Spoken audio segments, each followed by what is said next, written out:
চট্টগ্রামে আদালত চত্বরে হামলা ভাঙচুরের মামলায় আত্মসমর্পণের পর জামিন পেয়েছেন ৬৫ আইনজীবী।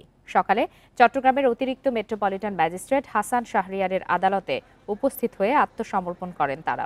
এর আগে নিরাপত্তা নিশ্চিতে সকাল থেকে আদালত প্রাঙ্গণে সেনাবাহিনী, বিজিবি ও পুলিশের অতিরিক্ত সদস্য মোতায়েন করা হয়। বেলা 11:30টার দিকে ৬৫ আইনজীবী আদালতে আত্মসমর্পণ করে জামিন আবেদন করেন। আদালত শুনানি শেষে জামিন মঞ্জুর করেন। জায়গা সংকুলান না হওয়ায় অনেক আইনজীবীকে শুনানি চলার সময় বাইরে দাঁড়িয়ে থাকতে দেখা যায়। আসামিপক্ষের আইনজীবী রাজীব পাল জানান, নিহত আইনজীবী সাইফুল ইসলামের ভাই খান আলমের করা মামলায় আত্মসমর্পণের আবেদন করেন তারা। একই সঙ্গে তারা আদালতে পেশাগত কাজ চালিয়ে যেতে পারবেন বলেও জানান তিনি। রাষ্ট্রপক্ষ সহ বিজ্ঞ আইনজীবীদের শুনানি অন্তে বিজ্ঞ আদালত সন্তুষ্ট হয়ে 65 জন আইনজীবীকে চার্জশিট দায়ের পর্যন্ত 1000 টাকার বন্ধ জামিন মঞ্জুর করেছেন। বেশিরভাগ আইনেই অভিযোগই হচ্ছে কিন্তু কি বেলেবল সেকশন এবং এই সেকশনে কোর্ট চার্জশিট পর্যন্ত জামিন দিয়েছেন আজকে।